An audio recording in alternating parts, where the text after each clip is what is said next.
porque Sócrates no dejó nada escrito y entonces su propia vida y su pensamiento viene a través de terceros. ¿Quiénes son esos terceros? Pues fuentes directas.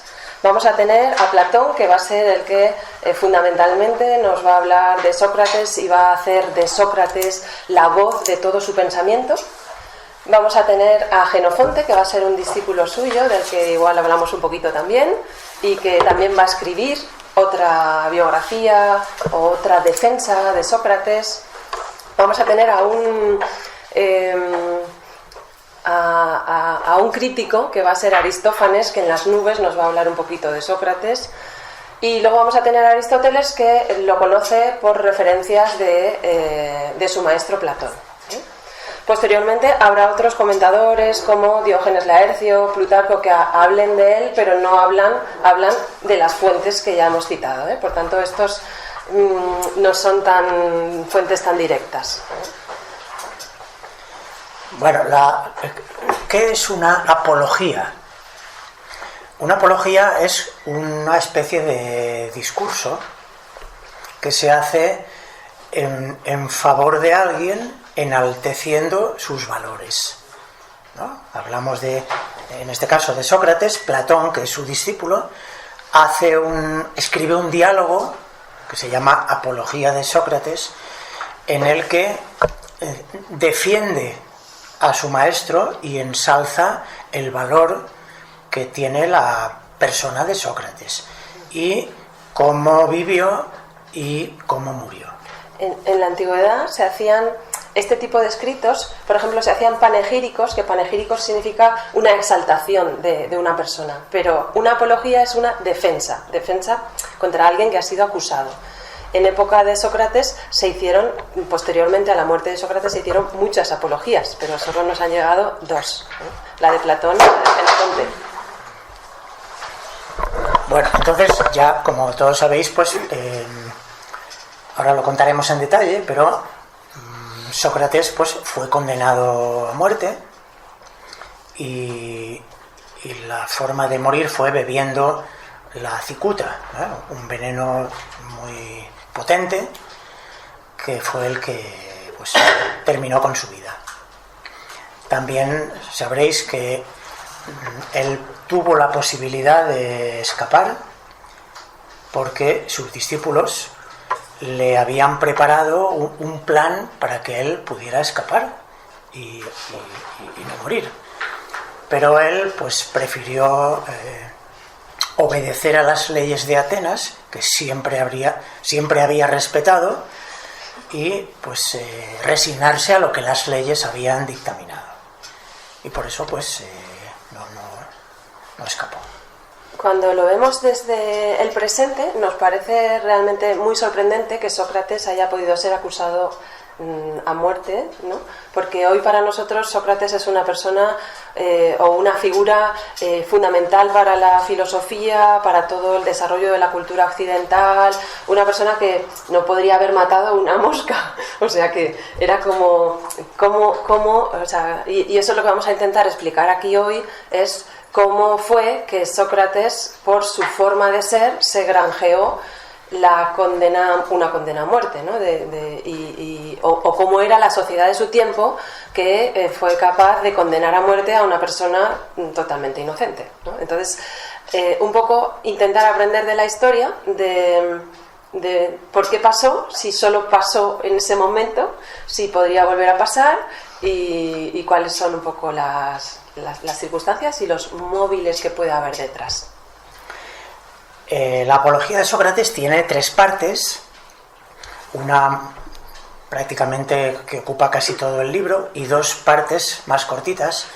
La primera parte es aquella en la que Sócrates se defiende. Delante de los jueces, él se defiende. Eso lo vamos a desarrollar ahora. Una segunda parte en que el tribunal de jueces le condena y le dice que se ponga la pena, ¿no? Y él contaremos cómo lo hace.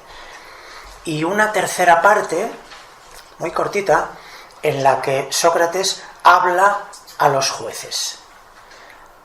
A los que le han condenado les dice unas cosas y a los que le han absuelto les dice otras. Y ahí termina. Entonces vamos a ir siguiendo más o menos la argumentación del libro para que vayamos viendo pues cuáles son las acusaciones, cómo se defiende de ellas, etcétera, etcétera. Primero él, ante los jueces, un tribunal de 500 jueces. En el libro dice 500 o 501. Pues 500 jueces elegidos por sorteo. O sea, no es que eran jueces y de entre todos los jueces eligieron a 500, no, sino que eran ciudadanos, que no eran jueces, eran ciudadanos y fueron elegidos a suerte para representar el papel de jueces. Ahí ya empezamos un poco mal, ¿no? Bueno, entonces él delante de los jueces inicia su defensa como pidiendo disculpas porque la manera en que él se va a dirigir al tribunal no va a ser en una argumentación con palabras técnicas como las que emplean los jueces, porque él dice que no entiende ese vocabulario y que él se va a expresar de una manera como siempre se expresa. Sí. Pero podríamos empezar diciendo cuál es la condena, o sea, quiénes lo condenan, o sea, quiénes lo llevan ante un tribunal y de qué lo acusan, ¿no? Porque vale, así sí, yo creo que eso, con esos antecedentes podemos... La condena son 3 personajes los que lo van a llevar ante los jueces. Son Méleto, Anito y Licón. 3 personajes que van a recoger un poco el sentir que hay en contra de Sócrates en la sociedad, en determinados sectores de la sociedad. Ellos van a recoger ese sentir, se van a hacer eco de ello y van a proponer unas acusaciones. Las acusaciones son 2. Una es por no reconocer a los dioses de la ciudad. No reconocer a los dioses de la ciudad. E introducir otros nuevos. Y la segunda, por corromper a la juventud. Alguien que estuvo toda su vida queriendo educar en la virtud a la juventud. Pero bueno, esa fue las 2 acusaciones. Y de esas 2 acusaciones se va a tener que defender.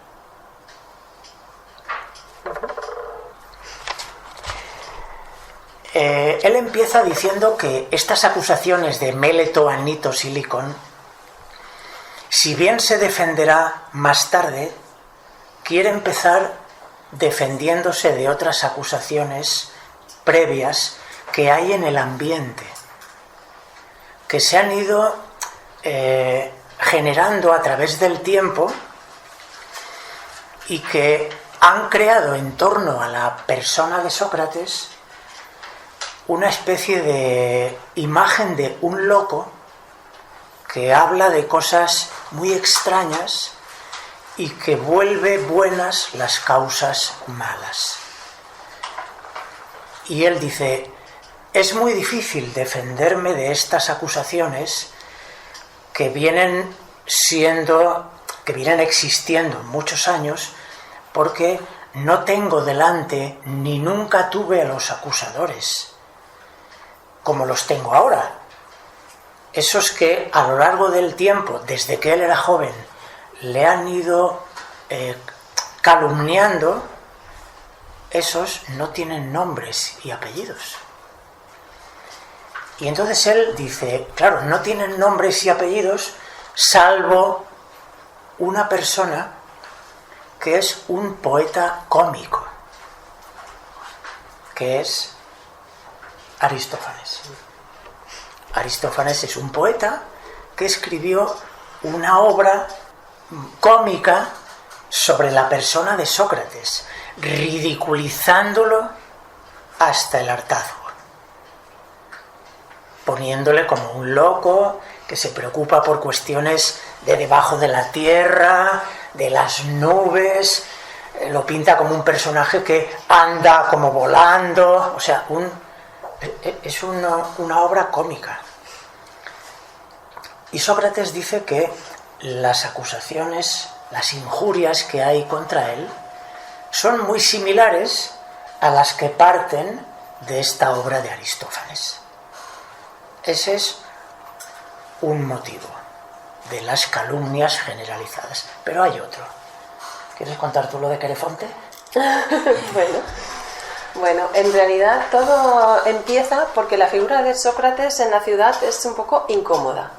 ¿Y de qué viene que sea una figura incómoda? Pues que él siempre ha sido una persona inquieta, que se ha preguntado cosas, y todo empezó un día que su mejor amigo Querofonte se fue al oráculo de Delfos y en el templo de Apolo le preguntó a la pitonisa que quién era, preguntó que si había algún hombre más sabio que Sócrates. Y la pitonisa dijo, no hay ningún hombre más sabio que Sócrates en el mundo. Claro, el amigo Querofonte fue rápidamente a contarle el oráculo a Sócrates. Y Sócrates, que era un hombre muy piadoso, precisamente lo acusan de no creer en los dioses y era el hombre más piadoso posiblemente de toda Grecia, pues dice, aquí está pasando algo, porque en realidad el dios no se puede equivocar. Pero al mismo tiempo yo sé que no soy sabio, por tanto, ¿cómo salgo de esta contradicción? Y entonces ahí es cuando Sócrates empieza a acercarse a los que el pueblo y él mismo cree que son sabios. Dice, bueno, si a mí el oráculo ha dicho que yo soy el sabio, pero yo diría que el sabio es aquel, voy a ir a preguntarle a aquel, a ver, y a confirmar, por lo menos confirmar yo que ese sí que es sabio. Y entonces él se va acercando a todos los grandes hombres de Estado, de Atenas, se va acercando a los militares, a los jueces, a todos los que tienen mayor protagonismo en la ciudad, y entonces van entablando conversaciones con ellos para que le cuenten su sabiduría. Pero en cuanto Sócrates empieza a preguntar y a preguntar y a preguntar, lo que se va dando cuenta es de que esas personas que aparentemente son muy sabias, pues entran en contradicción, no acaban de saber muy bien lo que están argumentando y que entonces pues no son tan sabias. Entonces, Sócrates este análisis lo hizo exhaustivamente. Entonces se fue primero a todos los hombres que ocupaban cargos públicos, pero luego se fue a buscar a los poetas, y esto lo va a contar él en la propia Apología. Y va a decir, y claro, los poetas, los artistas que han hecho una obra de arte se sienten súper sabios porque han hecho una obra de arte. Pero dice, él se daba cuenta, Sócrates se daba cuenta de que habían sido inspirados y que ni ellos mismos sabían lo que habían hecho, el poema tan bonito que habían hecho, la escultura, sino que una vez que lo habían hecho ya es como que ya no podían explicar eso que habían hecho, Y lo mismo va con los artesanos, y entonces se da cuenta de que los artesanos tienen un conocimiento de su técnica, pero que ese gran conocimiento de su técnica hace que piensen que tienen el conocimiento de todo, porque como tienen el conocimiento y saben hacer bien eso, por extensión creen que saben hacer bien todo y entonces opinan de cualquier otra cosa. Entonces, con este gran examen a todos los ámbitos y los estamentos de la ciudad, él se va a dar cuenta de que ninguno de ellos, a pesar de toda su vanidad y su vanagloria de todo lo que saben, pues en realidad no saben tanto. Y en esas, al final, Sócrates en realidad él es el que siente que no sabe nada, por eso el oráculo le sorprende, dice, pero si yo no sé nada. Pues al final llega a la conclusión de que él lo que tiene la única seguridad es su humildad, sabe que no sabe, y eso es como el único conocimiento que puede asegurar. Los demás tienen muchos conocimientos, pero son todos ilusorios, no son reales, creen que saben. Él sabe que no sabe, pero tiene esa pequeña seguridad de saber lo que no sabe. Claro, imaginaros hombres de Estado, personajes importantes, tomados por la sociedad por sabios, que llegue Sócrates, los cuestione en público, los haga entrar en contradicción y los deje como ignorantes. Pues claro, se granjeó odios por todas partes. Entonces, esto, unido a lo que hemos dicho de lo que escribió el poeta cómico, pues crearon en torno a la figura de Sócrates una especie de, en determinados sectores, una especie de animadversión, de crítica, de necesidad de injuriarlo, de quitárselo de en medio. De hecho, a veces se le comparaba con un tábano. Un tábano que iba como a molestar y hacerse insoportable con todo el mundo. Claro, entonces eso... Pero explica por qué... O sea, él no lo hacía con ánimo de estropearle a nadie nada, sino que él tenía una función educativa y pedagógica, ¿no? Que es el método socrático. Claro, él quiso descubrir cuál es la esencia de la naturaleza humana. Y se dio cuenta que la esencia, o sea, lo que forma parte de nuestra verdadera naturaleza humana, es la virtud. La arete, la virtud. Y por eso, cuando alguien se comporta con maldad, es siempre por ignorancia, porque no se conoce a sí mismo, porque no tiene conocimiento. Si tuviera conocimiento, se daría cuenta de que la propia naturaleza le lleva por el camino de la virtud, que es lo que él siempre quiso transmitir a sus conciudadanos, especialmente a la juventud.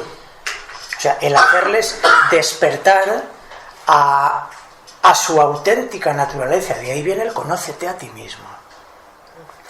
Y también en la época de Sócrates, la juventud estaba muy influenciada por los sofistas.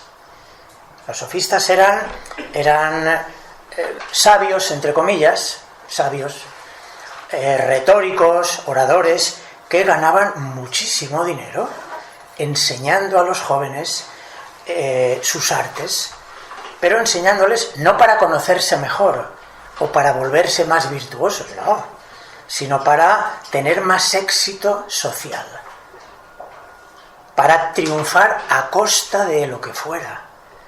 Y les enseñaba a convertir argumentos tanto en buenos como en malos, según interesase. Claro, esa educación, entre comillas, que daban los sofistas a la juventud, eso Sócrates odiaba la figura del sofista. Entonces él combatió mucho y también se granjeó mucha enemistad entre todos estos supuestos sabios que veían en Sócrates a alguien que les estaba socavando el negocio. De hecho, hay un sofista muy importante que se llama Polícrates, que según dicen, Polícrates hizo un alegato contra Sócrates, ¿eh? Entonces él tiene el discurso de por qué Sócrates es tan malo y por qué hay que echarlo de la ciudad.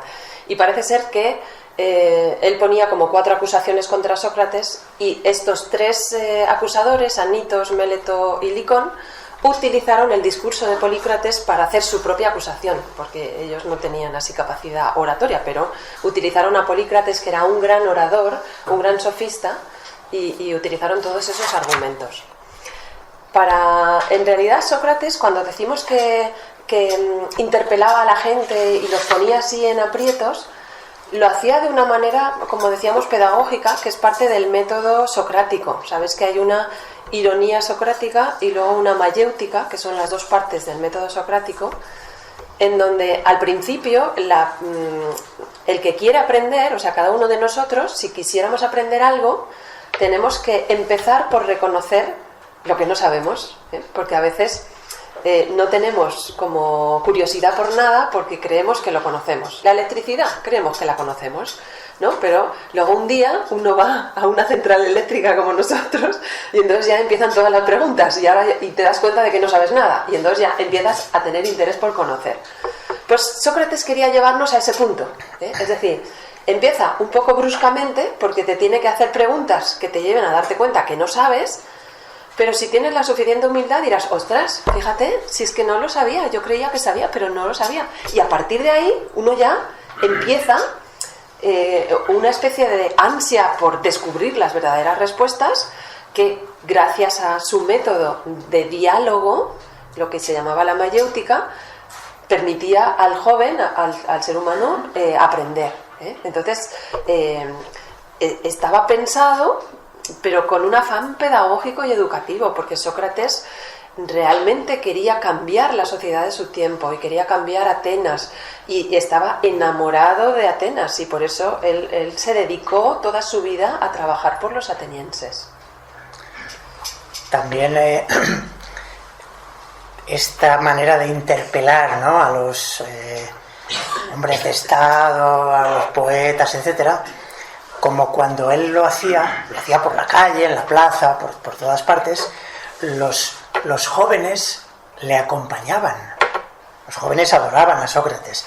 Y entonces le acompañaban y veían cómo lo hacía Sócrates. Y luego lo hacían ellos. Claro, la gente que era interpelada por los jóvenes se sentían mal, pero echaban las culpas a Sócrates de haberles enseñado esa manera de interpelar a la gente, con lo cual el enfado contra Sócrates pues era todavía mayor. Por eso también se decía que corrompía a los jóvenes.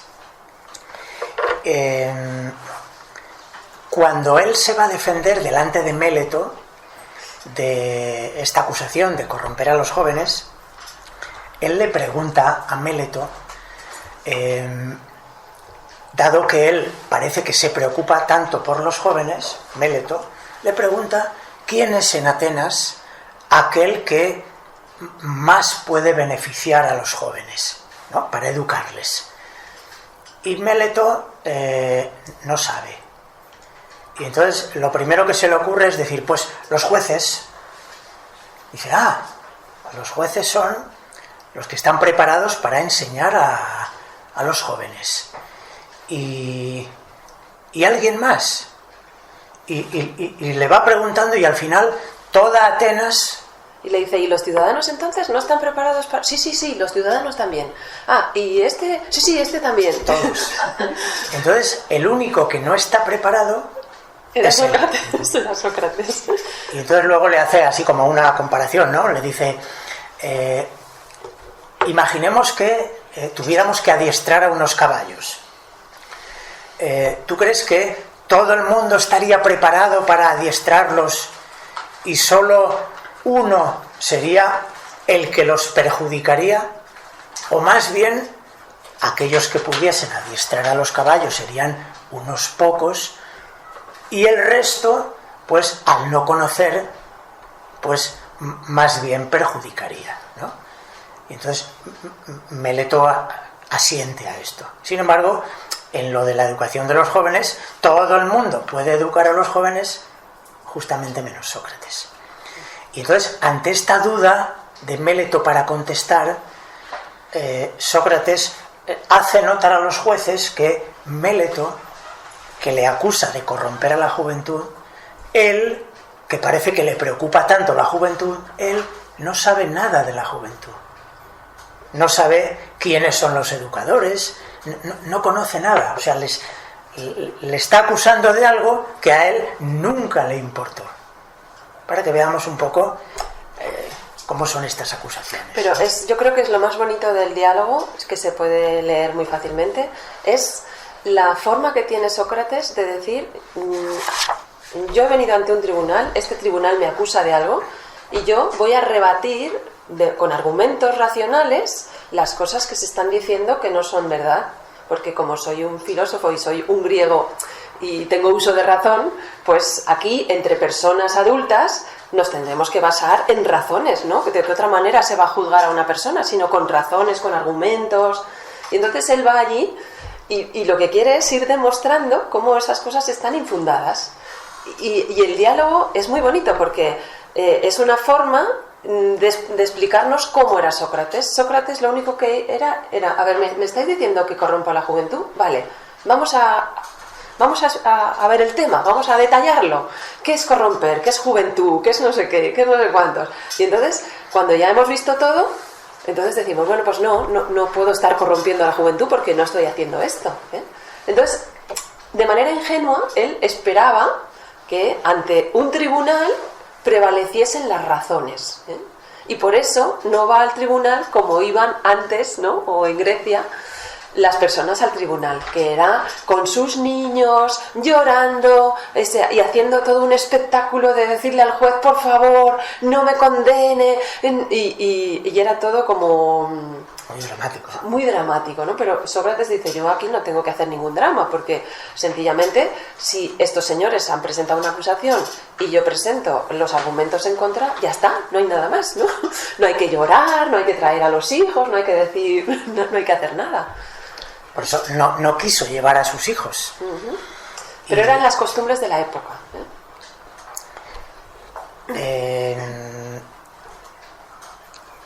¿respecto a los dioses? ¿O? Sí, respecto a la acusación de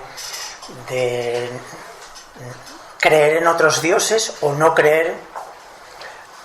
Aquí podríamos decir varias cosas. Una de ellas es que él, según lo que dijo la divinidad a través de la pitonisa en Delfos, él lo que quiso hacer durante todo este tiempo fue como recoger lo que la divinidad dijo y comprobarlo. O sea, ahí está mostrando que, por supuesto, que cree en la divinidad. ¿Cómo no? Uh-huh. Y luego también habla de un genio, un daimon que es como una especie de voz interior o de genio invisible que él decía que le acompañaba desde la niñez. Ese genio, ese demon o daimon, era como una voz que le decía lo que no tenía que hacer. O sea, le avisaba cuando iba a cometer algo que no era correcto. Ese daimon le hablaba y le decía que no. Entonces, aquí vemos también que ante esas entidades demoníacas, pero no, el daimon no es un demonio del infierno, es una pequeña divinidad, o sea, es un dios menor. Es un dios menor. Para los griegos contemplaban los daimons como algo natural, ¿no? Entonces... Aquí tienes una serie.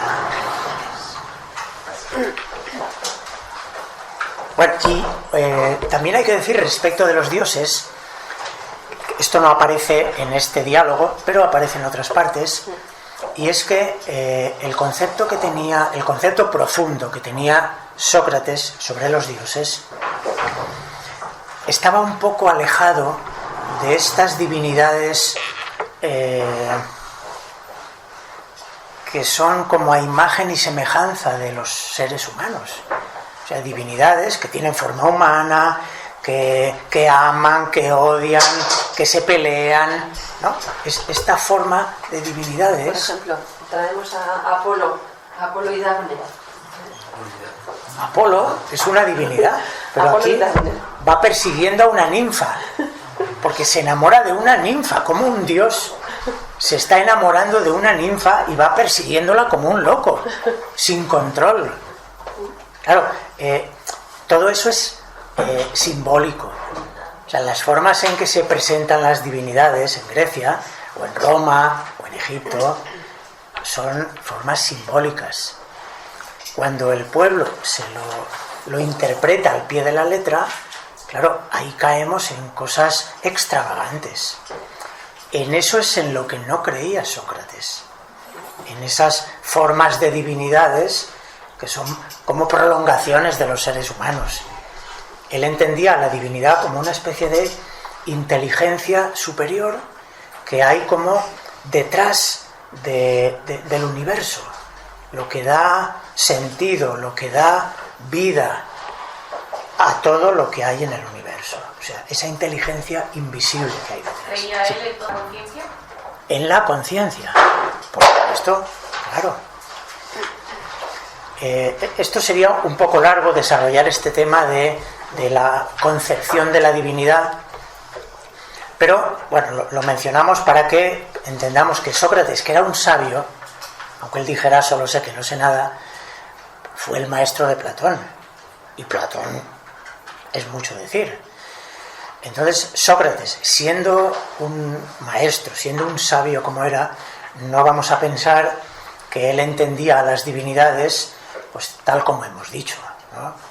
Como que eran personajes extravagantes que iban peleándose unos con otros y acostándose con mortales y cosas por el estilo, ¿no? Entonces Sócrates tenía otra visión mucho más profunda de la divinidad. ¿Y podría ser el daimon de Sócrates su conciencia desarrollada? Bueno, sobre eso, como no está Sócrates para decirlo, hay muchas versiones acerca de qué pudo ser la voz que escuchaba Sócrates, ¿no? Una de ellas es la voz de la conciencia, ¿no? Que todos la tenemos, que a veces la escuchamos con más presencia en nuestra vida y a veces prácticamente le hemos puesto una losa encima para que no hable.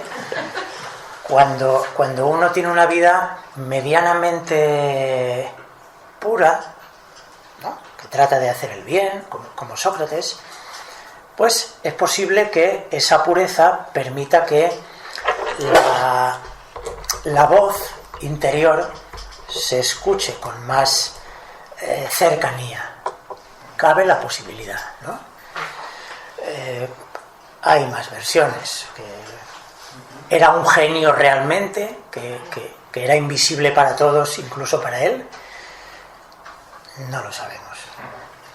La verdad es que sobre eso yo creo que todos los historiadores se han quedado perplejos y posiblemente lo omitirían si no fuese tan evidente y está por todas partes el daimon de Sócrates, que no se puede negar, ¿no? Que había algo que le decía a él, no lo que hacer, pero sí cuando se estaba o se iba a equivocar, ¿eh? Y entonces, por eso en todo el juicio Sócrates va a decir, es que mi daimon no está hablando. O sea, no me está diciendo, no te defiendas, no tal. Por tanto, dice, yo estoy convencido de que esto está bien, que lo estoy haciendo bien, porque el daimon no está hablando. Y luego hay otra cosa que también le pasaba a Sócrates, y es que tenía una especie como de éxtasis místicos, se podía quedar 24 horas parado, como contemplando algo que no veía y en meditación profunda, y entonces podía ser invierno total y él estar ahí, salir a la calle y de repente quedarse como, por ejemplo, creo que aparece en el banquete, ¿no? Que tarda en entrar porque se ha quedado ahí medio abstraído, y entonces entraba en una especie de estados de conciencia diferentes, especiales, y no sabemos, la verdad. Todos los historiadores, hay tesis y tesis escritas sobre qué pudo ser el daimon de Sócrates. Bueno,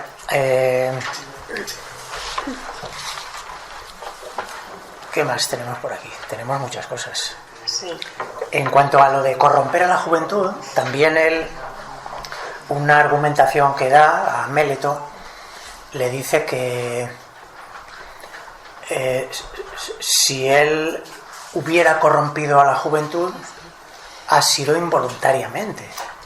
Queriendo hacer el bien, pues involuntariamente ha formado, educado mal a la juventud, pero en ese caso no le correspondería llevarlo al tribunal ya con una condena, sino tratar de educarlo, o sea, de corregirlo para que él, dándose cuenta de que no lo estaba haciendo bien, corregirse. O sea, que él dice, si algo he hecho mal ha sido involuntariamente. Y por hacerlo involuntariamente no me corresponde una condena, sino una corrección. Luego también dice, si yo hubiese corrompido a la juventud, dice, mira, aquí tengo, entre los ciudadanos, tengo fulanito de tal que es amigo mío, menganito de tal que es amigo mío. Ellos han dejado a sus hijos para que estén conmigo y yo los he educado y sin embargo aquí están sus padres, están los familiares, están ellos mismos y ninguno ha dicho que yo los he maltratado, que los he tratado mal, que los he corrompido. O sea que tengo un montón de testigos de todo lo que he hecho y ninguno de esos jóvenes es testigo de decir yo doy fe de que a mí me corrompió, ¿no? Sino que el único que habla de que se corrompe la juventud es Meleto y sin pruebas, o Anitos y sin pruebas, ¿no? O sea que las pruebas que estaban a la vista, todas aquellas personas que habían sido educadas por Sócrates estaban allí en el juicio y ninguno era un acusador, Hay un momento en esta primera parte en el que él quiere hacer notar cómo él va a llevar sus convicciones hasta el final. O sea, él nunca abandonará su puesto, nunca abandonará sus convicciones, aunque la muerte esté delante. Y entonces habla de su vida política, su breve vida política, en la cual él estuvo ocupando un cargo de senador durante un tiempo, durante una época en que coincidió que él como senador tenía, diríamos, la capacidad de determinar, o sea, de decidir, ¿no? Y entonces llega una condena a unos generales, 10 generales que en una batalla naval habían, después de la batalla, pues no habían recogido a los muertos. Y entonces la gente quería condenarlos a los 10 juntos porque no habían recogido a los muertos. No los habían recogido porque después de la batalla en la que venció Atenas hubo una tempestad tremenda. Bueno, la ley decía que no se podía juzgar a varias personas a la vez. Había que juzgar siempre a una por una. Pero todo el mundo, llevado por esa ansia de condenarlos, todo el mundo quería juzgarlos, no, todos juntos. Y él se puso en contra de todos, y como dependía de él la decisión, hizo que cada uno fuera juzgado individualmente. Y eso, claro, le granjeó las antipatías de todos por ponerse en contra de todos ellos. En otro momento también, formando parte del gobierno de los 30 tiranos, momentáneamente, le fue ordenado que fuese por León de Salamina, porque lo iban a condenar. Pero él consideraba que esa condena era injusta. Y entonces él, que siempre velaba por la justicia, él se negó en rotundo a ir a capturar a León de Salamina, sabiendo que eso, delante de los 30 tiranos, le podía costar la vida. Pero él igualmente desobedeció. Tuvo suerte porque al cabo de muy poquito tiempo ese gobierno fue derrocado y por ahí salvó la vida. O sea, él va a decir que una persona, cuando tiene unas convicciones, cuando ocupa un puesto, cuando está convencido de algo, tiene que llevarlo hasta el final. Por eso, cuando le van a ofrecer esa posibilidad de escapar, él no quiere. Siendo que ha defendido las leyes de la ciudad toda su vida, pues ahora, si las leyes le condenan, pues él tiene que... En realidad, Sócrates, lo que también molestaba a su ciudad era que él no tomó partido por ningún bando político. La ciudad estaba muy, muy polarizada y entonces estaban los demócratas y los timócratas, podríamos decir, los más cercanos a Esparta. Y él, como ha dicho José, en los dos momentos, tanto cuando cuando los partidarios espartanos le hicieron ir a por un demócrata, como era León de Salamina, él se negó, pero cuando los demócratas querían condenar a los generales un poco proespartanos, él también se negó. Es decir, que él no él no buscaba la revancha de la otra parte, y entonces dices, bueno, como son los otros mis enemigos, pues ahora adapto la ley para poder cargármelos, ¿no? Sino que él decía, la ley es la ley y la justicia es la justicia, y entonces aquí lo que hay que hacer es hacer prevalecer la ley, no que como ahora he subido yo al poder, adapto las leyes para deshacerme de todos mis enemigos o de todas las personas que no me gustan, ¿no? Entonces eso también le granjeó mucha enemistad, porque hay que entender que la Grecia que Sócrates va a encontrar o la Atenas que va a encontrar es una Atenas decadente, donde ocurre algo muy significativo, y es que después de que toda la Hélade se juntó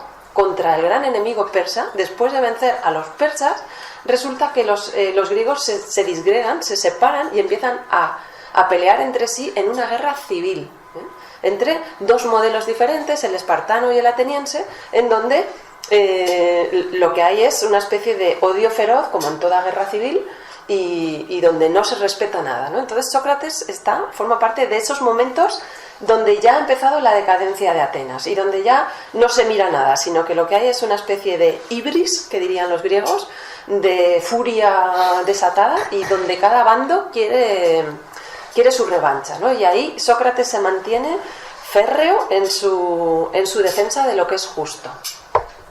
Pero yo estoy pensando una cosa. Sócrates, cuando le dijeron que fuese a capturar a León de Salamina, él determinó que esa ley era injusta, entonces no obedeció y no fue a capturarle, pero luego le condenan a muerte y obedece esa ley injusta. ¿No le convierte eso en injusto también?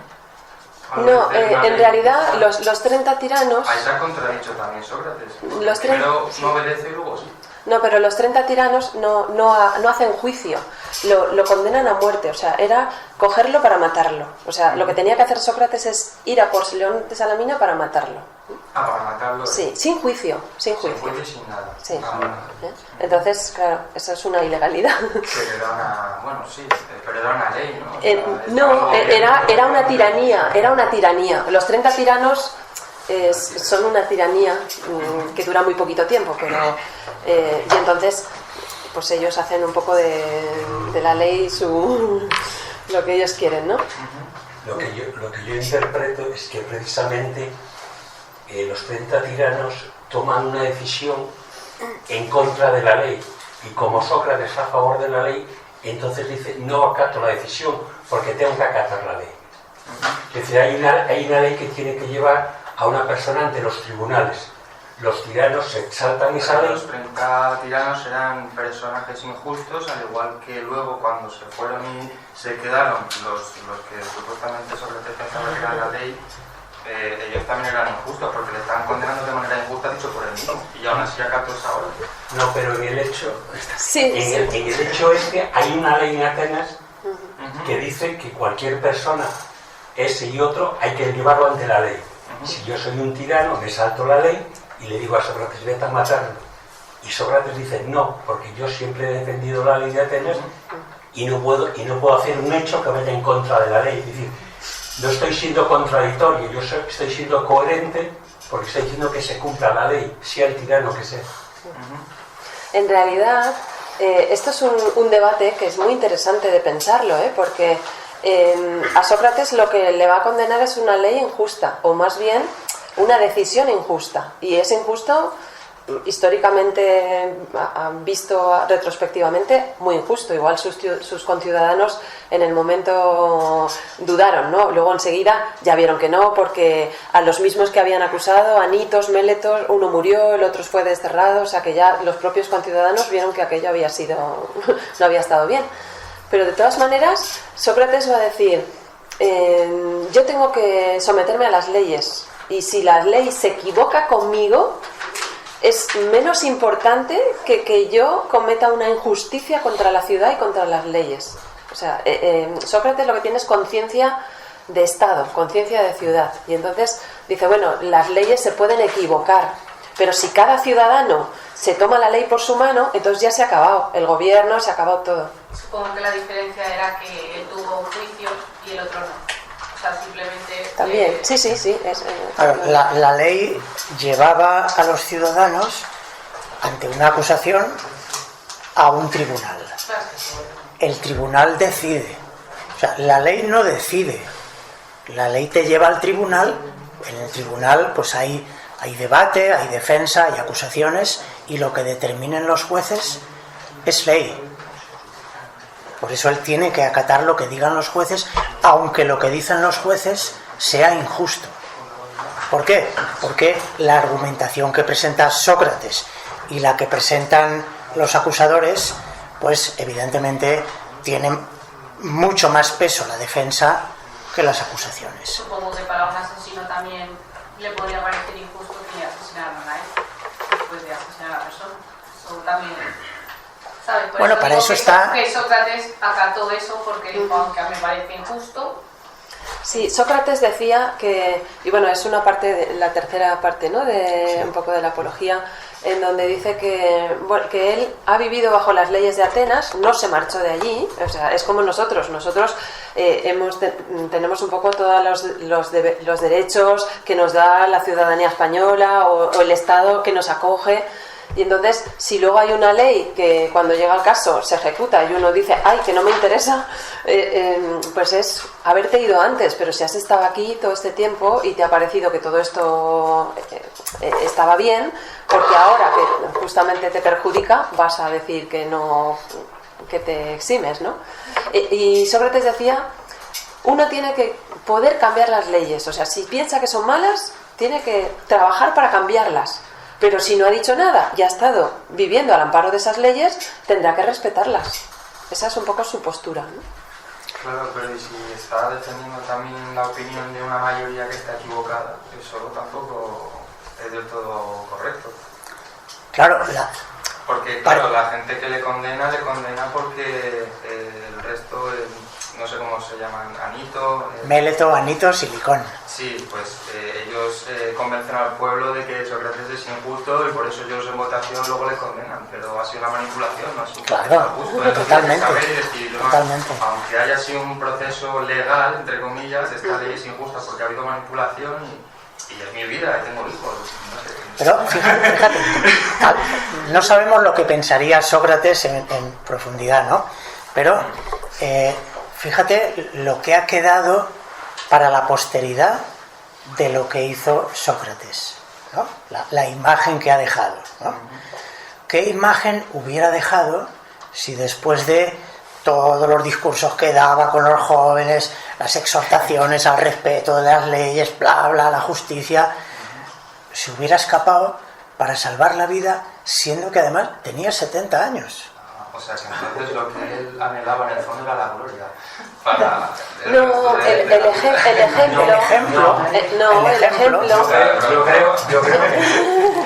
Yo creo que no, que lo que él anhelaba era la coherencia.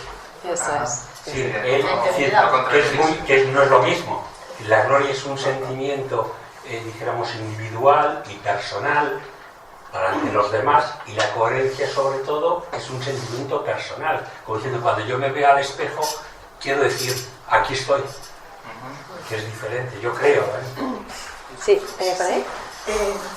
Me parece que es un personaje con unas contradicciones como buen filósofo, ¿no? Pero me llama mucho la atención su defensa del sistema, por una parte ateniense, claro, legal, y por otra parte esa forma tan anárquica, porque en ese momento en Atenas había unas grandes escuelas de sofistas con una educación reglada, con materias definidas y tal, y él sin embargo en la educación se convierte en un antisistema, considera que tiene que dar una educación que, bueno, asuma forma y manera, o sea que era un poco, soy muy sistema para algunas cosas, pero un antisistema educativo total. Más que un antisistema, a lo mejor podríamos llamarle un revolucionario, en el sentido de que, viendo la decadencia de una sociedad, viendo cómo los jóvenes estaban siendo absorbidos por ese éxito fácil dado por el sistema reglado de los sofistas, Sócrates se da cuenta de que eso conduce a la decadencia de la ciudad. Entonces, él hace todo lo posible, claro, se tiene que poner en contra. Bueno, era Pero su opinión personal también, porque realmente las escuelas sofistas eran unas escuelas extraordinarias y desarrollaban unos programas extraordinarios y salieron mentes muy brillantes. Enseñaron todo tipo de materias, no solo filosofaban ni solo... Sí, lo que ocurre con las escuelas sofísticas sobre todo es que ellos eran nihilistas, ¿no? y relativistas. Entonces hay una parte del relativismo que es muy peligrosa, porque Sócrates lo que venía a decir, o sea, estos sofistas podían decir que, bueno, que en realidad como no existe una idea del bien, pues que cada uno tenga su idea del bien. Entonces eso es muy peligroso para Sócrates, porque Sócrates considera que la virtud y el bien es algo definido, y no solo que es definido, sino que tiene una existencia real en el mundo de las ideas, como luego Platón explicará más extensamente. Entonces, para él una cosa no puede ser blanca y negra al mismo tiempo, o es blanca o es negra. Y entonces todo el sistema sofístico, que era muy bueno porque era muchísima retórica, muchísima cultura, era muy bueno, pero la finalidad que tenía detrás era que tú puedes utilizar la cultura para conseguir el lucro y para conseguir la gloria, aunque te alejes de la virtud. Y claro, para él eso era inconcebible, no podía ser. Un poco como nos está pasando ahora en las escuelas, que nos enseñan a cómo conseguir el éxito, supongo que estudiando máster, no sé qué, no sé cuántas, pero no nos enseñan a pensar. Bueno, no sé, yo tanto como eso. Yo te aseguro que en mi escuela nunca me enseñaron a pensar por mí misma. Siempre me enseñaron a ser una más, y si sobresalías te daban con el martillo. No, me refería a los sofistas en ese momento en Atenas. Los sofistas sí, pero ¿sabes qué pasa? Sí, pero estábamos diciendo, por ejemplo, Meleto, Anitos y Licón, habíamos dicho que recogen el discurso de Polícrates, que es el gran sofista que les escribe toda la argumentación. Y entonces que alguien pueda tener tanta labia, tanta capacidad de convencer, que a Sócrates, que era alguien que muy piadoso y además muy preocupado por la educación como el arma que puede ayudar a mejorar una sociedad, porque si tú tienes un sistema democrático con jueces, con todo bien organizado, con leyes, pero luego consigues darle la vuelta a las leyes, darle la vuelta a la justicia, ¿de qué te sirve tener todo eso que es tan maravilloso? Por eso necesitas una educación que te garantice que nadie vaya a hacer mal uso de todo eso. Pero ni siquiera dejó legados de documentos, no se molestó en hacer un tratado ni nada. Ya, yo creo que estaba asustadísimo de ver lo que estaba pasando en su Atenas querida, ¿no? Sócrates era analfabeto. Sí, eso creo. No escribió nada. Sí. Pero fue el maestro de Platón.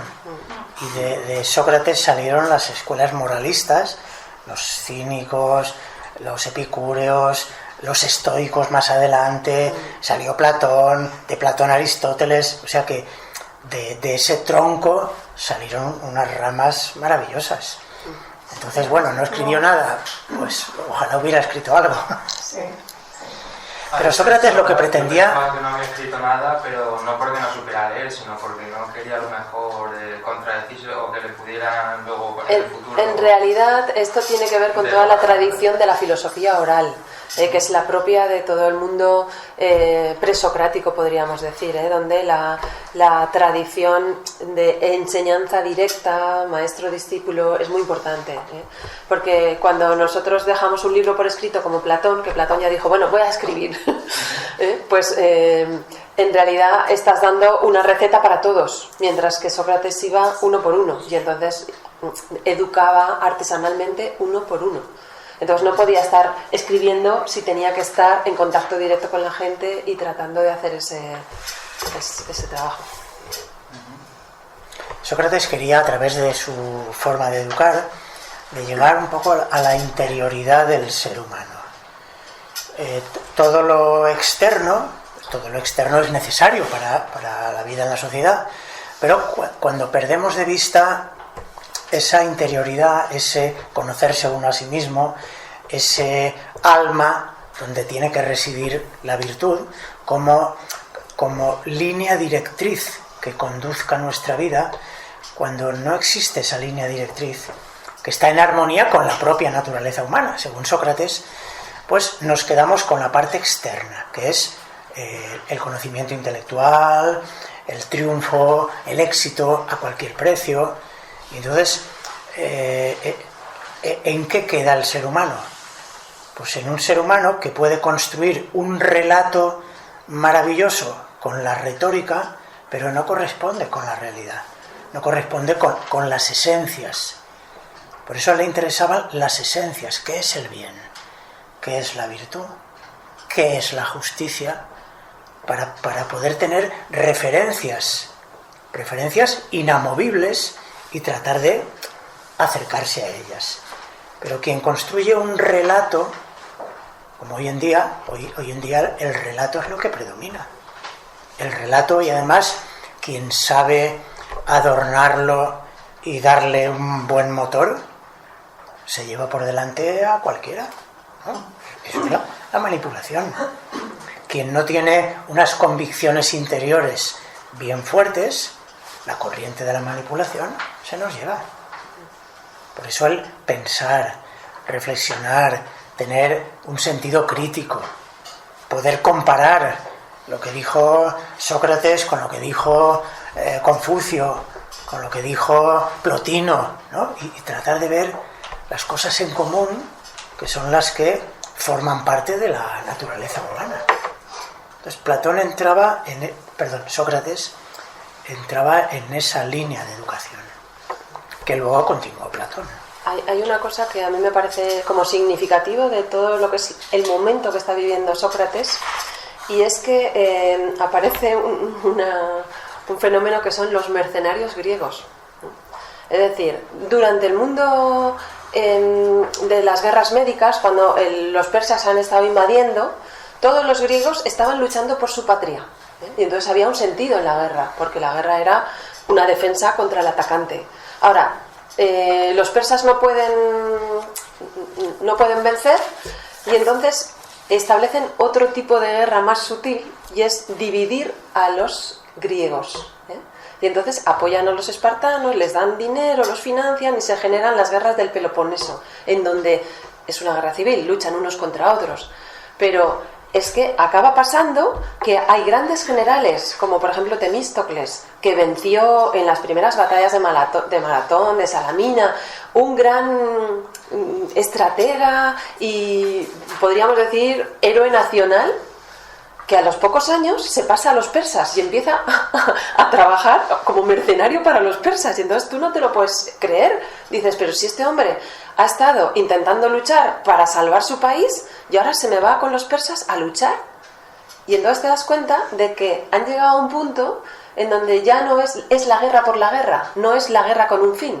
Y esto es lo mismo, es no la cultura, sino sin finalidad. O sea, porque tú puedes tener la educación con la finalidad de la virtud, de llegar a unas mejores leyes, una mejor convivencia, pero si tú tienes la educación para salirte con la tuya, pues esa no es una buena educación. Eso ya el fin ha cambiado, ¿no? Entonces, bueno, es una época conflictiva y de decadencia, porque hemos pasado ya la época de Pericles y acaba de pasar o está pasando, y ese ya es el final del siglo de oro griego y de todo lo que Grecia ha dado al mundo, ¿eh?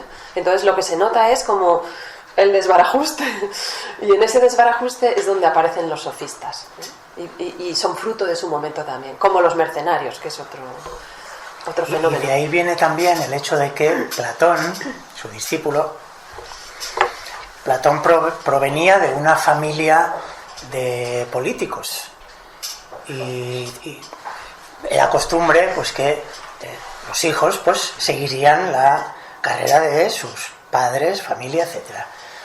Y Platón lo que se ha dado cuenta es que con la tiranía en Atenas, con los 30 tiranos, reinaba la violencia, la injusticia, etcétera. Y luego con la democracia condenan a su maestro Sócrates. Y entonces él se da cuenta de que en la política algo está fallando, de que quizá no es el sistema político lo que falla, sino las personas que están ahí en el poder. Entonces eso le hace cambiar la concepción de la dedicación de su vida, y en lugar de lanzarse por la política, lanzarse por la educación, para tratar de educar a personas que, si llegan al poder, puedan tener una capacidad llevada por la virtud para dirigir al pueblo. O sea que eso proviene también de la educación que tuvo con Sócrates. O sea que a veces, viendo la continuación, vemos también el valor del personaje. Cuando estudiamos también a los cínicos, los cirenaicos, los epicúreos, los estoicos, y vemos el gran valor de esas escuelas, son escuelas moralistas que provienen de Sócrates durante varios siglos. O sea que el legado de Sócrates pues perduró durante siglos y siglos y siglos. Bueno, y hasta hoy en día también. ¿Podemos continuar con...? Sí. Y en el método en moda mayéutica y demás, porque una educación en valores, que una educación ética, podría, un método, a lo mejor el método adoctrinador, que podría ser el método de, bueno, yo te digo lo que está bien, lo que está mal, los valores, pero él no elige ese método, él no construye ese método, ¿no? Construye un método más de el método socrático, pregunta-respuesta, ¿no? Como un poco desde el punto de vista como ir desbrozando a la persona hasta que llega a esos valores más, pero que tienen que salir del propio alumno, del propio... Eso es interesante. La mayéutica es el arte de sacar de dentro lo que uno tiene dentro del alma, que a lo mejor no sabe ni que lo tiene, pero con ayuda de alguien que sabe hacerte las preguntas pertinentes, a través del diálogo, la conversación, te va ayudando a educir, ¿no? Educación, a que tú saques por ti mismo aquello que va a guiar tu vida. No es un adoctrinamiento, no es esto es la verdad, no. Cada uno la tiene que encontrar, pero a través de la reflexión, a través del diálogo, a través de un método adecuado. Un día hablaremos del diálogo socrático, porque es muy interesante. Podemos continuar con la segunda parte de la apología, ¿no? Porque... Sí. Bueno, en la segunda parte, cuando ya le han condenado a muerte, por... ¿cuántos? 40 votos. Muy poquitos, sí, ¿no? Por 40 votos le condenan a muerte. Y entonces los jueces le dicen que se ponga la pena. Él, Sócrates, que se ponga la pena. Ha sido condenado, pero ponte tú mismo la pena. Y entonces él dice que pues, el destierro no. ¿Por qué? Porque si me voy a otro lugar, a otro país, si mis conciudadanos no han sabido soportarme, pues en otro país menos todavía. Dice la prisión tampoco, porque me niego a estar prisionero cuando yo tengo que seguir enseñando, ¿por qué? Porque el Dios me ha dado una misión y tengo que corresponder a esa misión. Y la multa, ¿no? Y la multa, sí. Y él mismo dice, una multa. Yo no puedo pagar una multa, soy pobre, he dedicado toda mi vida al pueblo a enseñaros y no tengo dinero. Dice, como mucho puedo dar una mina, que sería nada, 4 euros. Aunque entre los discípulos se ofrecen a pagar una fuerte cantidad para salvarle, pero él se niega.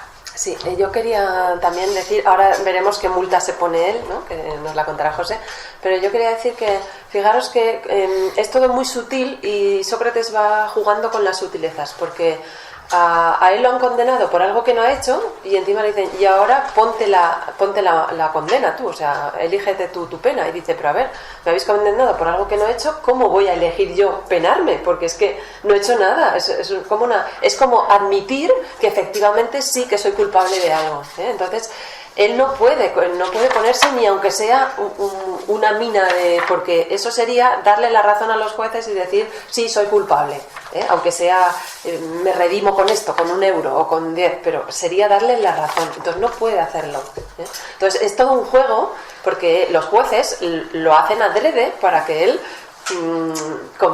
confiese o se declare culpable, ¿no? Pero él no puede. Y entonces él dice, bueno, si queréis que me ponga una pena, pues podéis llevarme al Pritaneo, que es donde se alojaban los grandes personajes, como los vencedores olímpicos, donde eran mantenidos por el Estado. De esta manera, dice, yo que soy pobre, pues al ser mantenido, pues podría seguir con mi trabajo, que es el que vengo haciendo toda la vida y es el que me ha encomendado el Dios. O sea, un poco, y como él dice, diciendo, ¿qué merezco, no? ¿Qué merece Sócrates? O sea, ¿qué tendría que darle Atenas a Sócrates por todo lo que ha hecho Sócrates por todos sus conciudadanos? Dice, como mínimo, tenerme en la misma estima que a un héroe olímpico que solo ha corrido una carrera y por llegar a la meta rápido están ahí alimentándolo, ¿no? Pues con Sócrates, que está haciendo tanto y de manera tan inegoísta por toda la juventud ateniense, pues tendría que ser esto o mucho más. No lo hace como una especie de desafío, lo hace, me estáis preguntando, pues yo os respondo. O sea, no me queda otra. Luego ya en la tercera parte, que es muy, muy cortita, él se dirige primero a los jueces que le han condenado y les dice que le han condenado porque él no les ha hecho oír lo que ellos querían oír. Es decir, súplicas, lamentos, ¿no? O sea, humillarse ante ellos pidiendo la absolución, aferrado a la vida. Como él se ha mantenido pues con ese valor, con esa apostura, pues dice, me habéis condenado porque no he querido haceros oír lo que queríais oír. Esos 500 jueces, que entiendo que era una acusación popular. ¿O eso es, un juzgado popular. Un juzgado popular. O sea, que era el mismo pueblo ateniense. Sí. La representación. Pero ahí estaban sus alumnos en ese juzgado, No, porque los cogen a sorteo, según. No, en el público. Pero con 40 eran suficientes, ¿no eran 200? No, pero luego es que después del Pritaneo, o sea, después de decir él lo del Pritaneo, hacen la segunda vuelta y entonces lo condenan mayoritariamente porque piensan que se están burlando de ellos, ¿eh? O sea, piensan que lo está haciendo y entonces ya sí que lo condenan. Todo el pueblo se enardece. Bueno, y a los que le han absuelto, él les habla también y les dice que no sabe quién tiene peor suerte, si los que se quedan en este lado de la vida o él que se va al otro lado de la vida, porque en el Hades allí se encontrará con Homero, con Hesíodo, con Aquiles, y podrá departir, dialogar con ellos, lo cual le supondrá para él pues una estancia muy hermosa, ¿no? O sea, él creía en una vida más allá de esta vida. Por lo tanto, el dejar el cuerpo y continuar la vida en el otro lado, pues él les dice a los jueces que no se preocupen, que para él no es eso un castigo. Y hay una frase al final, la última, que le dice a los jueces: pero la hora de irnos ha llegado. Yo para morir, vosotros para vivir. El que tiene la mejor parte no lo sabe nadie, excepto el Dios. Eso es el final.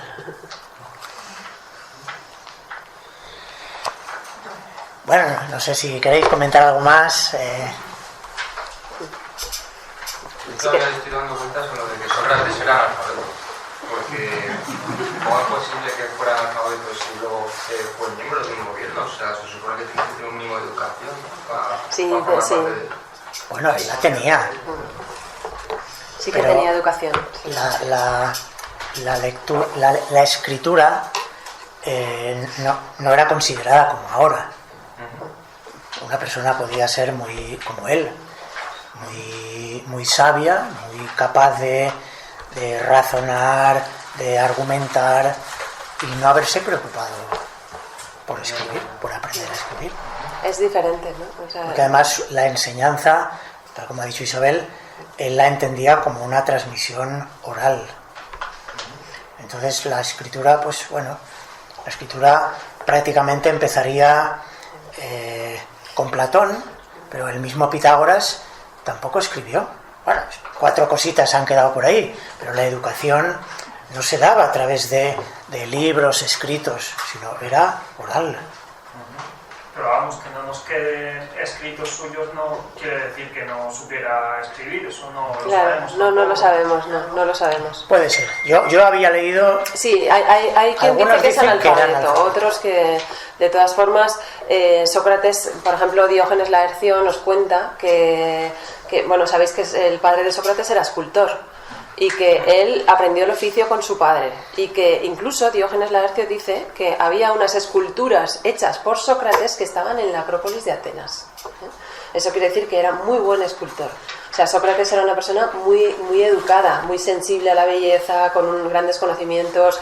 También no hemos dicho que en batalla fue de los más valientes y que estuvo en tres guerras, en 3 batallas, que fueron Anfípolis, Potidea y Delión, y en una salvó a Alcibíades de la muerte y en otra salvó a Jenofonte. Entonces, vamos, y fue muy temible frente a los enemigos, incluso cuando habían perdido. Entonces, Sócrates tenía grandes virtudes, muchos conocimientos, pero sí que, bueno, algunos autores dicen que era analfabeto, pero es una manera de hablar, no es como un analfabeto que nosotros podamos entender hoy, que es alguien que se ha criado sin cultura, es otra cosa, es otra manera de hablar. No, pero es curioso entonces que el oráculo dijera que era el hombre más sabio y que no sabiendo leer, pues ahí la conclusión que uno saca es que hay un conocimiento más trascendente, ¿no? Por encima de... Claro que lo de escribir, ya hemos dicho que hubo una parte de la filosofía en donde no se escribía, pero no porque no se supiera, sino porque no se quería, porque no resultaba importante escribir, ¿no? Y también hay una cosa que dice Sócrates que a mí me parece muy bonita respecto a por qué le llamaron el hombre más sabio del mundo. Sócrates dice, en el fondo hay una versión que es, solo sé que no sé nada, ¿no? Es por eso. Pero hay otra versión que dice, como la sabiduría divina es tan grande y la humana frente a la sabiduría divina no es nada, pues han dicho, el hombre más sabio es Sócrates, que es como decir, la sabiduría humana es cero, sea de quien sea. Y entonces Sócrates pensaba que era así, decía, bueno, y si han elegido a mí como representante de los hombres es porque en comparación con la sabiduría divina, la sabiduría de los hombres, sea quien sea, no vale nada. Y lo decía con una honda sentimiento religioso, porque para explicarse por qué lo había elegido el oráculo, como una especie de ironía, ¿no? Que a mí siempre me ha quedado un poco la duda de si el Sócrates de la apología no presenta la imposibilidad del conocimiento. No está en la última frase, está en lo que has mencionado, de que el conocimiento divino es muy superior al del humano, ¿no? Y a mí me parece que Sócrates invita a la búsqueda de estas respuestas últimas sabiendo que nunca las vamos a encontrar. Pero que en el diálogo, en el teteto encuentran muchas formas de qué no es el conocimiento. Pero nunca encuentran lo que es. Pues dicen, no hemos desaprovechado el tiempo porque ahora sí sabemos por dónde no ir. Claro. Entonces creo que hay una gran humildad intelectual de Sócrates, es decir, nunca vamos a saber qué es el bien ni qué es la justicia, pero en el camino iremos encontrando generación tras generación por dónde no es, ¿no? Claro, y en ese camino también, si tenemos claro, un poco claro, cuáles son las esencias del bien, de la justicia, etcétera, etcétera, aunque nunca vamos a llegar, pero tenemos una referencia hacia dónde caminar. Entonces, por poquito que caminemos, estamos en buena dirección. Pero si no tenemos referencias, si no tenemos esencias a las que mirar, es como no tener un destino cuando vamos por un camino. ¿A dónde vas? No sé, pues no, voy a tal lugar. Entonces, eso es muy interesante también, tener modelos, tener arquetipos, como luego diría Platón. Si tenemos arquetipos y los tenemos medianamente definidos, que son esencias, pues bueno, ahora tenemos el trabajo de ir hacia ellos. Es que fíjate qué diferente es, por ejemplo, Cristóbal Colón, cuando salió a descubrir América. Él se lanzó al mar, pero no sabía, pero no es lo mismo que alguien se lance al mar que alguien diga, ahí al otro lado tiene que haber algo. Entonces, podría haber llegado o no haber llegado, pero cambia totalmente nuestro viaje, que digamos, allí al fondo hay algo que, aunque no vaya a llegar nunca, aunque no lo vaya a conocer nunca, pero te marca la línea de tensión que marca tu camino, mientras que si no, pues puedes estar como, vale, salgo a navegar y no haces nada, ¿no? Estás ahí paseando, pero no... Parece que queda claro, porque las fuentes históricas así lo demuestran, que el personaje histórico existió. Sócrates fue un personaje que existió en la historia. Pero ¿pudiera ser que el Sócrates filosófico fuera un invento de Platón? Claro. A ver, hay una mezcla, obviamente, ¿no? El discípulo quiere poner a su maestro y habla por su boca, no por boca del maestro. También tenemos a Jenofonte. Jenofonte dice muchas cosas que no son del todo contradictorias con la versión de Platón. Por tanto, claro, Platón, como dice tantos diálogos y habla tanto, pues mucho será suyo. Son 8 años de contacto en sí solo, y Platón tuvo un recorrido muy grande. Y Platón va variando completamente de los diálogos de la juventud a los de la vejez, tiene también un desarrollo y siempre utiliza a Sócrates, por tanto, algo de Sócrates va a ir cambiando también. Sí. Yo os quería plantear, tal como lo habéis planteado, en el juicio, además me parece muy actual, me parece como un choque entre la emoción y la razón. Es decir, unos representantes del pueblo elegidos, de alguna forma explotados emocionalmente, como habéis contado por un montón de cosas, y ante eso están esperando que Sócrates entre en el mismo juego emocional, y sin embargo Sócrates lo que les plantea es el razonar. Sí. Es decir, que es muy actual, es decir, el choque entre la emoción, es decir, la razón significa otro tipo de estadio, parece que estamos discutiendo en cosas paralelas. Yo juego con la emoción, si tú me respondes emocionalmente nos enzarzamos, pero si yo te respondo con la razón, implica que tengo que pensar, que tengo que reflexionar, que tengo que tal. Y entonces por eso se llega a decir, no, a mí no me cuentes historias, que yo juego. Entonces me parece ese choque, es decir, Sócrates en su exposición nunca podría ser entendido si yo juego desde la emoción. Si fuera gente que jugara desde la razón, puedo discutir, reflexionar, estoy de acuerdo, no estoy de acuerdo, pero estamos en planos paralelos. Precisamente me parece como muy actual, en el mundo actual, como jugamos con la emoción, que además es exponencialmente con las redes sociales, aquí vale todo, y viene gente que habla desde la razón y te invita a reflexionar y tal, y dice, ¿este tío de qué me cuenta? Si no sabe hacer un Twitter, o no sabe Instagram, o no sé qué, ¿no? Entonces, este choque me parece muy interesante, y además pareciera como que la sentencia estuviera dicha de antes. Estaba dicha de antes, a mí ya me han alimentado, ya me han explosionado emocionalmente, cuéntame lo que quieras, que yo ya sé lo que te voy a decir, ¿no? Sí, además, Anitos, que prácticamente no aparece, Anitos en un momento dice que es mejor que Sócrates que no se presente y que directamente lo condenen. ¿Por qué? Porque es muy hábil con la palabra. No vaya a ser que convenza cómo convence a la juventud. Entonces es mejor que no se presente. O sea, fíjate, por lo que tú dices, ¿no? Que a nivel de argumentación, que es lo que debe haber en un juicio, pues incluso un acusador le dice, no, que no vaya. Y el drama este que tenía Sócrates, que le negaba, o sea, le decía más bien lo que no tenía que hacer. Lo que no tenía que hacer, sí. Solamente. Sí. Es como una lucecita roja que se enciende y te dice, eso no, esa voz de la conciencia y por ahí no hagas esto, ¿no? Que sabes que no está bien, en el fondo sabes que no está bien, pues era como esa voz muy, muy evidente. Podríamos asociarlo, si se quiere, a la voz del silencio, de la que se habla en el Tíbet.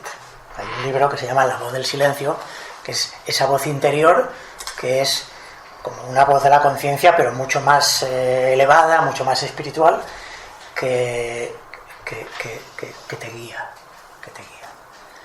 Daimon, voz del silencio, voz de la conciencia. Algo hay que se puede llegar a percibir, a escuchar.